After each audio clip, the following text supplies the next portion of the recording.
Assalamualaikum warahmatullahi wabarakatuh. Waalaikumsalam warahmatullahi wabarakatuh. Apa kabar semua? Baik, Pak. Alhamdulillah. Oh ya, coba berdiri dulu semua.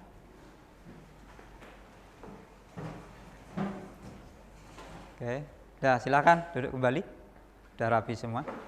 Dicek sampah-sampah yang ada di laci di bawah kursi kalian. Oke, sudah siap? Bersih semua ya? Siap. Oke, saya minta bantuan kepada ketua kelas untuk memimpin doa. Silakan. Baik, sebelum mulai pelajaran pada hari ini, ada baiknya kita berdoa kepada kamar dan kepercayaan masing-masing. Doa dimulai. Alhamdulillah. Semoga pembelajaran kita hari ini berjalan dengan lancar dan membawa manfaat untuk kalian dan kita semua yang ada di sini. Baik, sebelum dimulai, saya akan mengecek kehadiran kalian. Aisyah Fitriana, Aulia Sakinah, Hadir, Pak. Dini Syahraini, Hadir, Pak.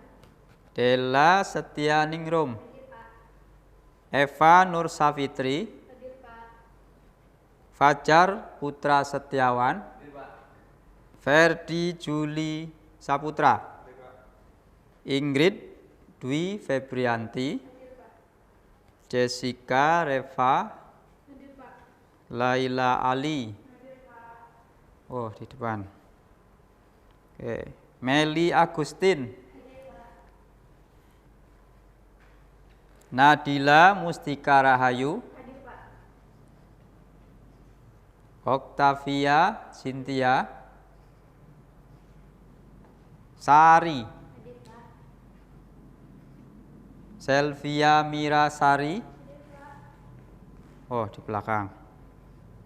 Syamrotul Maidah, Hadir, Pak. Wahyu Ari Mulyana, Witri Rahmayani, Hadir, Pak. Yulfa Rahmawati. Hadir, Pak. Oke, hadir semua ya. Alhamdulillah. Peserta didik untuk kelas ini hadir semua. Baik, sebelum kita lanjut ke materi hari ini, saya akan bertanya mengenai materi minggu lalu. Coba siapa yang masih ingat tentang materi minggu lalu? Saya, Pak, tentang Oh ya. OJK. Ya, silakan. OJK atau Otoritas Jasa Keuangan adalah lembaga yang independen dan bebas campur tangan pihak lain yang memiliki fungsi, tugas, dan wewenang pengaturan, pemeriksaan, pengawasan, dan penyidikan. Ya, lengkap. Coba siapa yang bisa menyebutkan tujuan dari OJK? Saya, Pak. Oh ya. Agar seluruh kegiatan jasa keuangan di dalam sektor jasa keuangan terselenggara secara teratur, adil, transparan, dan akuntabel, serta mampu mewujudkan sistem keuangan yang tumbuh secara berkelanjutan dan stabil, dan mampu melindungi kepentingan konsumen dan masyarakat. Oke, lengkap sekali. Beri aplaus untuk teman-teman kalian.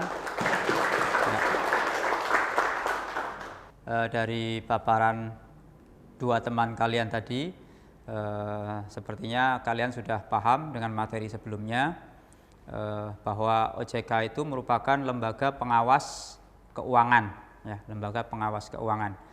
Saya akan menyampaikan tujuan pembelajaran hari ini mengenai bank umum.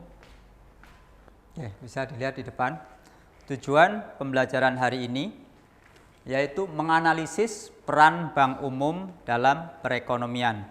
Sedangkan indikator pencapaian tujuannya adalah peserta didik mampu menganalisis peran bank umum dalam perekonomian nasional. Nah, ini bisa kita perhatikan. Ini gambar apa?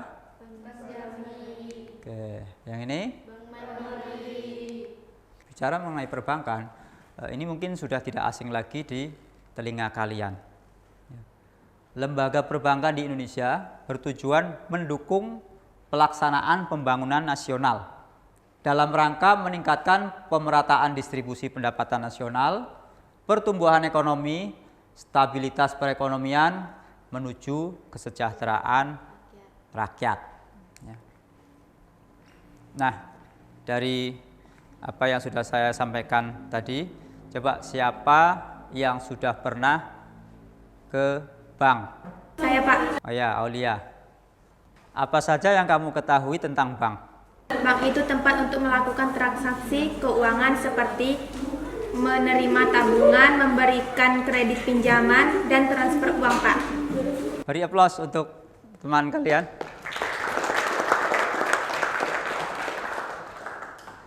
Selanjutnya, siapa yang bisa menyebutkan produk apa yang sudah pernah kalian gunakan dalam keseharian kalian? Siapa yang sudah pernah menggunakannya? Saya, Pak. Tabungan dan ATM. Tabungan dan ATM. Oke, tepuk tangan untuk teman kalian.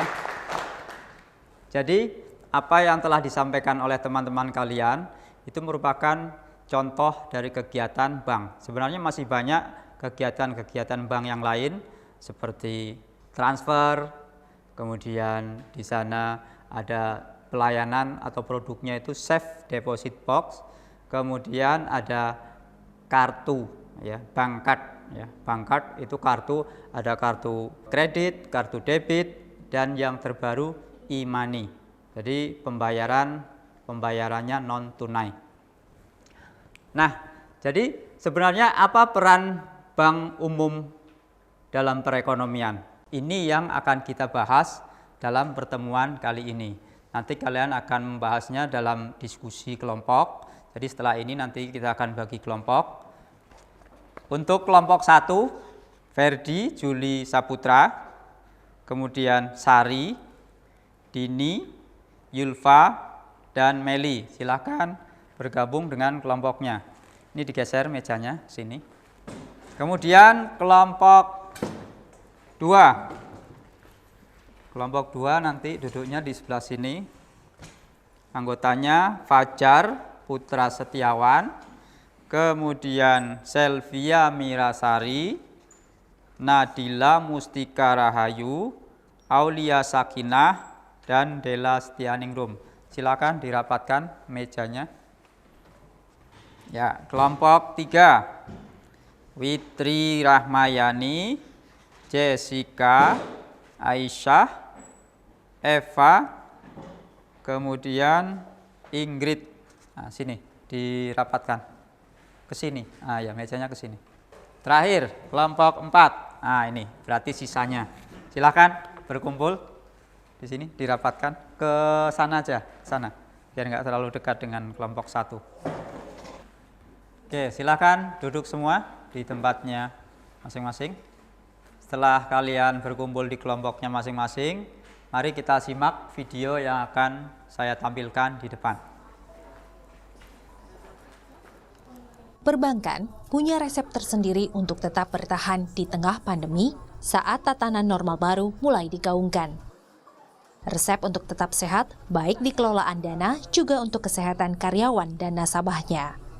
Bank Mandiri misalnya, sebagai salah satu bank pelat merah, beragam protokol kesehatan sudah diwajibkan dalam kegiatan operasional. Dari mulai menggunakan masker, protokol jaga jarak, pengecekan suhu tubuh, serta imbauan kebersihan pribadi berupa cuci tangan dan sedia hand sanitizer. Kalau untuk kesehatan keuangan, dampak COVID-19 diprediksi baru akan terasa di kuartal 2. Sementara di kuartal 1 2020, penyaluran kredit Bank Mandiri masih tumbuh 14,2% mencapai 902,7 triliun rupiah secara tahunan. Kira-kira dianggap penting. Kredit disalurkan ke segmen korporasi 328,7 triliun rupiah. Segmen komersial 150,2 triliun rupiah dan mikro 124,7 triliun rupiah. Bank Mandiri sudah memproyeksi kredit kuartal 2 akan melambat. Apalagi, Bank Mandiri juga punya strategi menutup sementara layanan kredit bagi nasabah selama pandemi. Karena Bank Mandiri belum menemukan protokol aman untuk proses pengajuan kredit yang selama ini masih dilakukan face-to-face dengan nasabah. Dari masa PSBB diberlakukan di Jakarta, sementara memang masih di hold ya. Kenapa? Karena selama ini kan kita masih face to face dengan nasabah untuk mengajukan kredit. Nah, sekarang sistem kita lagi dibuat untuk bahwa ada prospek tertentu yang memang sudah diaksep dan lain-lain. Mungkin kedepannya tidak harus ketemu gitu kan, bisa dengan online dan lain-lain. Kalau untuk kredit kita memang belum melakukan secara online, tetapi mungkin tujuannya ke depan mungkin dengan kondisi saat ini mungkin dari manajemen kami juga akan mempersiapkan untuk itu. Tapi kalau untuk pembukaan rekening kita sudah menggunakan online itu bisa. Mandiri tak sendiri. Terimpitnya perbankan gara-gara corona pun membuat perbankan ramai-ramai merombak target pertumbuhan kredit mereka. Tengok saja data dari Bank Indonesia soal penyaluran kredit. Di bulan April, penyaluran kredit perbankan mencapai 5.600-an triliun rupiah. Naik kalau dibanding April 2019.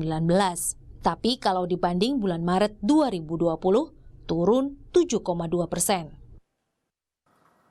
BI mencatat penurunan pertumbuhan kredit terjadi di semua jenis, mulai dari kredit modal kerja, investasi, hingga kredit konsumsi. Pemerintah pun menggelontorkan dana tak main-main untuk relaksasi sektor kredit melalui program pemulihan ekonomi nasional. Ekonom Indef, Esther Sri Astuti, menilai kebijakan restrukturisasi kredit tak boleh keluar dari tujuan dan sasaran, dengan tetap mengutamakan pihak yang betul-betul berhak mendapatkan. Jangan sampai dana triliunan rupiah hanya jadi hadiah bodong bagi sektor-sektor yang tak terlalu membutuhkan. Sektor bisnis dan industri yang mereka masih punya potensi pasar, sehingga ketika mereka memperoleh kredit, maka di situ mereka masih bisa membayar cicilan kredit. Dan yang keempat adalah sektor bisnis dan industri yang tidak mempunyai catatan kredit macet. Jadi saya garis bawahi, tentunya pemerintah memang bermaksud baik untuk memberikan insentif kredit, tetapi jangan sampai pemerintah hanya seolah-olah sebagai sinterklas. Pandemi bikin semua pusing tujuh keliling. Tak tahu pasti kapan berakhir, perbankan pun kini lebih konservatif menentukan target tahun ini. Hati-hati potensi kredit macet pun harus diwaspadai perbankan saat pandemi ini, meski sudah ada program restrukturisasi kredit pemerintah. Dian Silitonga, Febri James, Kompas TV, Jakarta. Setelah melihat tayangan video tadi, silahkan kalian mengeksplorasi pertanyaan-pertanyaan mengenai peran Bank Umum dalam perekonomian nasional. Coba, apa yang bisa kalian tangkap dari video tersebut? Siapa? Ya, silakan. Yaitu tentang kondisi perbankan akibat pandemi COVID-19. Akibat COVID-19. Oke, terima kasih Dewi. Apalagi? Saya, Pak. Oke, ini. Yaitu penurunan pertumbuhan kredit modal kerja, investasi, dan konsumsi. Oke, beri aplaus untuk teman-teman kalian. Baik, setelah ini saya akan membagikan LKPD untuk kalian kerjakan bersama kelompok kalian masing-masing.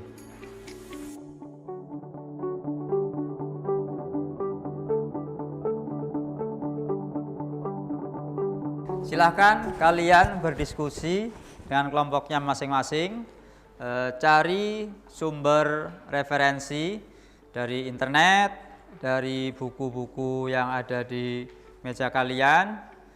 Silahkan, boleh pakai HP, boleh pakai laptop, silahkan gunakan handphonenya, ya, buka bukunya, dibaca. Oke, semuanya. Ya, baca mengenai bank.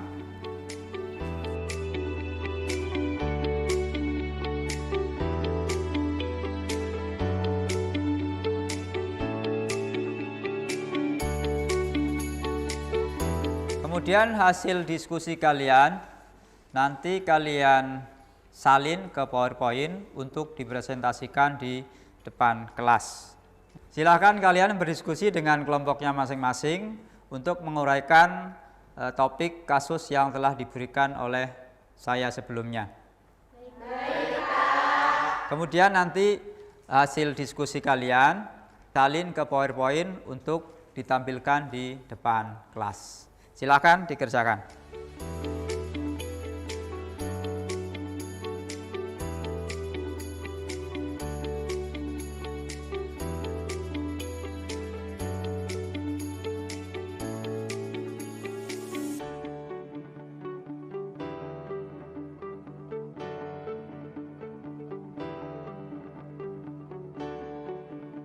Silakan dibaca bukunya, buka HP-nya atau laptopnya.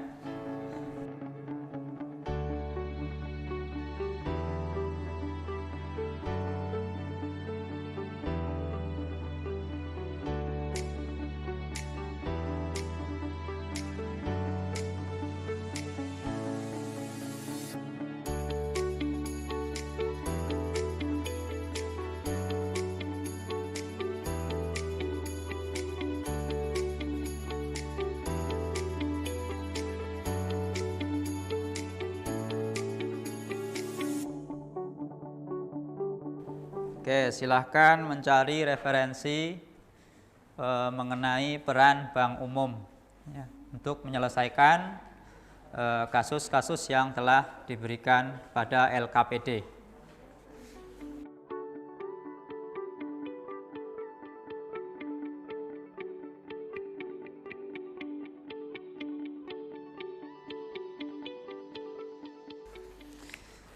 Semua berpendapat ya.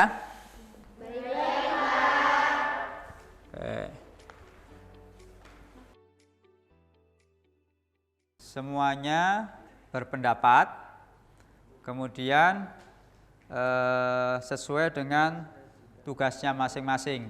Proses tetap saya nilai, siapa yang aktif, siapa yang kurang aktif. Ya.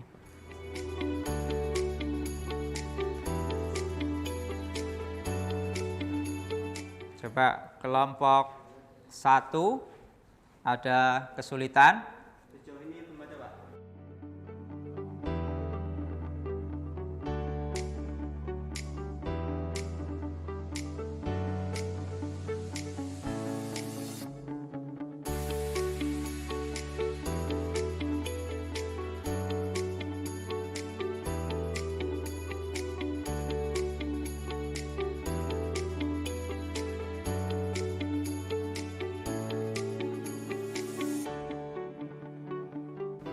Kelompok 2 ada kesulitan.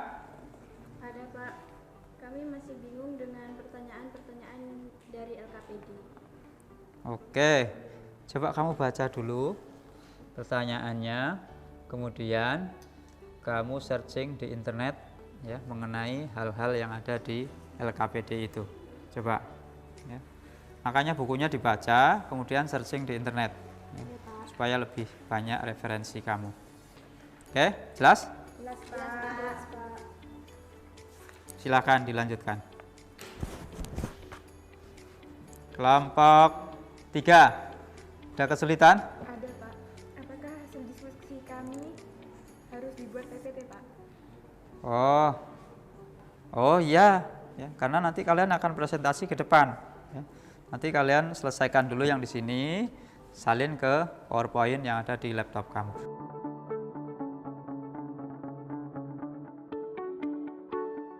Kelompok 4 ada kesulitan? Tidak. Oh iya, bagus. Silakan diselesaikan tugasnya.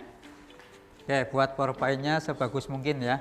Kalau bisa ditambahkan dengan gambar-gambar ya supaya lebih menarik.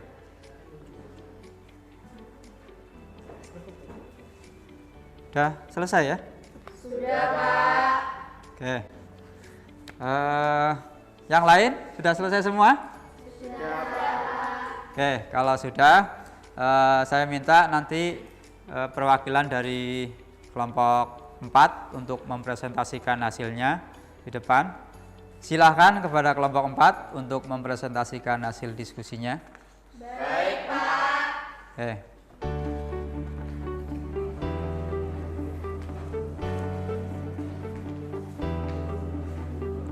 dibawa sini laptopnya. Ya.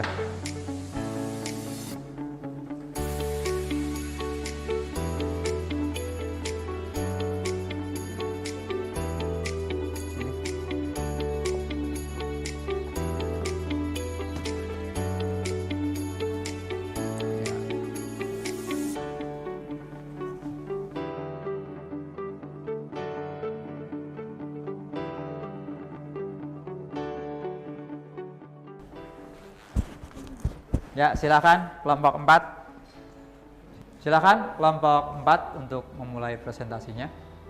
Assalamualaikum warahmatullahi wabarakatuh. Waalaikumsalam. Warahmatullahi wabarakatuh. Kami dari kelompok 4 akan mempresentasikan hasil diskusi kami yang akan disampaikan oleh Syamratul Maida. Baik, terima kasih Saudari Okta. Baik, hari ini kita akan membahas tentang peranan bank umum dalam perekonomian. Informasi yang dapat diambil dari tayangan video sebelumnya, perbankan harus membangun strategi yang sehat di tengah maraknya pandemi COVID-19. Misalnya, Bank Mandiri dalam menghadapi pandemi COVID-19, pihaknya memberi kemudahan kepada nasabah dalam pembuatan rekening bisa dilakukan secara online.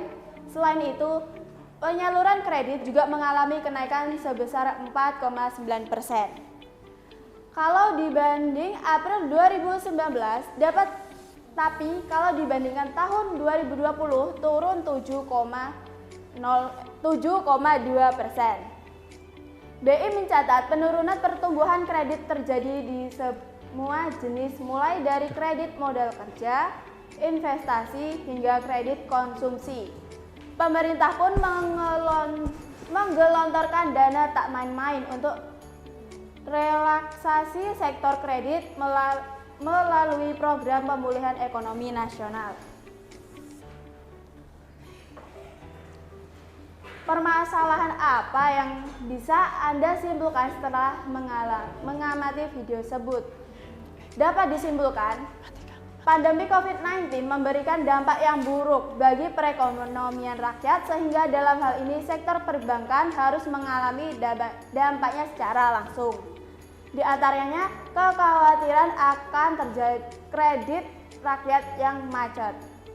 Yang kedua, menurunnya penyaluran kredit perbankan. Apa yang menjadi penyebab masalah ini muncul? Permasalahan ini muncul akibat dari pandemi COVID-19 karena sejak adanya virus ini, aktivitas masyarakat menjadi terbatas dengan adanya kebijakan PSBB. Kebijakan ini membatasi aktivitas masyarakat, diantaranya membatasi bahkan menutup pusat perbelanjaan dan tempat-tempat kuliner serta pariwisata sehingga hal ini berdampak pada perekonomian masyarakat. Analisislah bersama teman sekelompok bagaimana perbankan terhadap masalah tersebut. Dalam hal permasalahan tersebut, sektor perbankan tetap memberikan pelayanan kepada nasabah dengan tetap memperhatikan protokol kesehatan. Mempermudah nasabah untuk mendapat pelayanan seperti pembuatan rekening tidak harus face to face, tetapi dapat dilakukan secara online, mengawal para debitur untuk tetap membayar kreditnya agar tidak macet. Hal tersebut dilakukan agar perekonomian tetap berjalan dengan baik. Apa solusi yang harus dilakukan oleh bank untuk memulihkan perekonomian di Indonesia? Untuk memulihkan perekonomian, sektor perbankan harus memiliki neraca keuangan yang sangat kuat sehingga dapat secara aktif terlibat dalam program pinjaman dan kebijakan yang fleksibel, memberikan kredit dengan suku bunga rendah dan peraturan yang fleksibel, sehingga dalam hal ini Bank Umum berperan sebagai roda penggerak dalam menunjang pembangunan ekonomi nasional. Baik, cukup sekian presentasi yang dapat saya sampaikan. Terima kasih. Maka saya kembalikan kepada moderator Octavia. Kepada Octavia, saya ucapkan terima kasih. Oke, sebelumnya diberi aplaus dulu.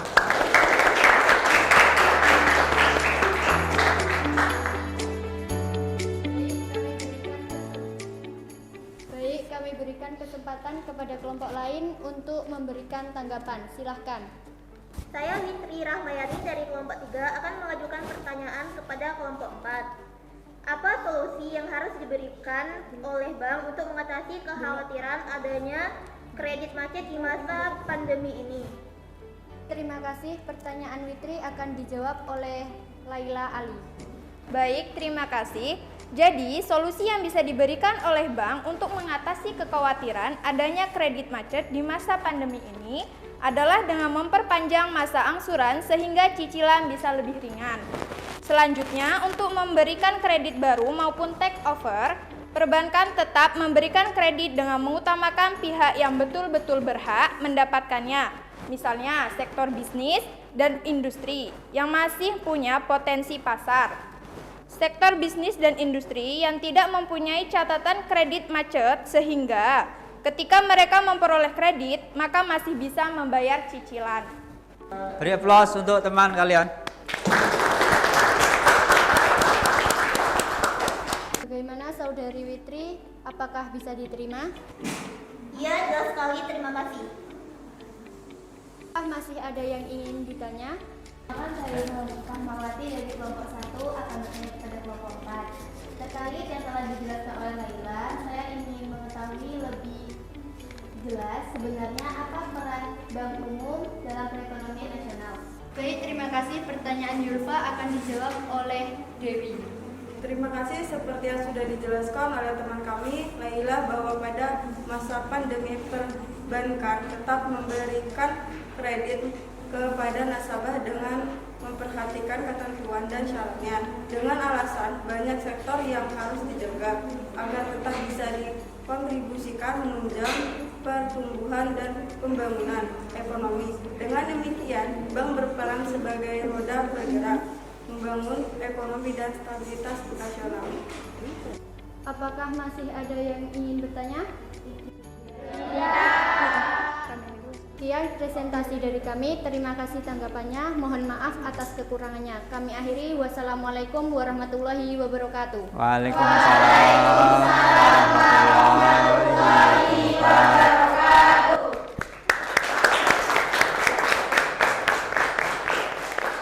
Ya, bisa kembali ke tempatnya.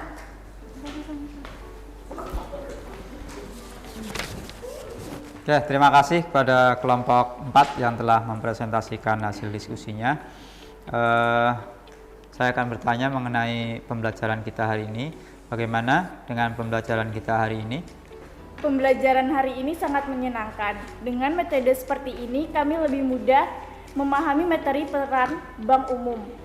Untuk kedepannya, kami berharap Bapak tetap menerapkan metode ini dan kalau bisa bervariasi lagi. Terima kasih, Pak. Oke, terima kasih.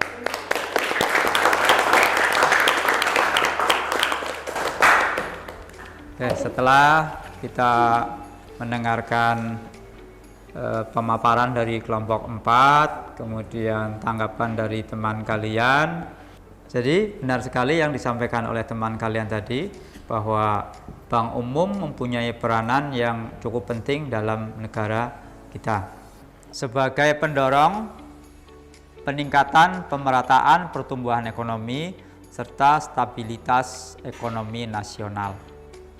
Nah, sekarang siapa yang bisa menyimpulkan materi hari ini? Bank adalah badan usaha untuk menghimpun dana masyarakat guna meningkatkan taraf hidup masyarakat. Produk-produk Bank Umum diantaranya ada transfer, tabungan, kartu kredit, kartu debit, dan e-money. Peran Bank Umum adalah untuk sebagai roda penggerak dalam penunjang pembangunan dan pemerataan pertumbuhan serta stabilitas nasional. Ya, beri plus.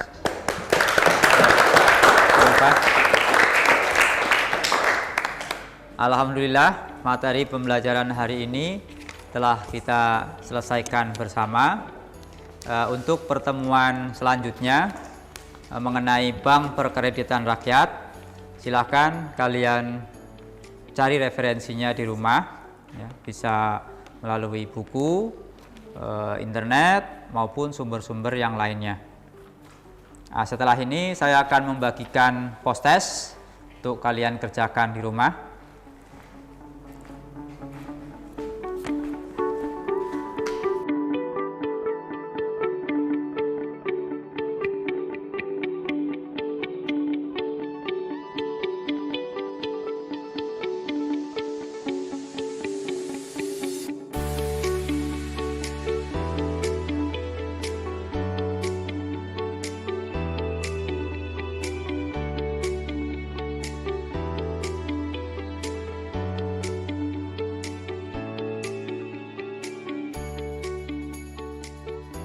Silakan lembar post-test yang sudah saya bagikan kalian kerjakan dengan sebaik-baiknya, cari referensinya supaya hasil kalian maksimal.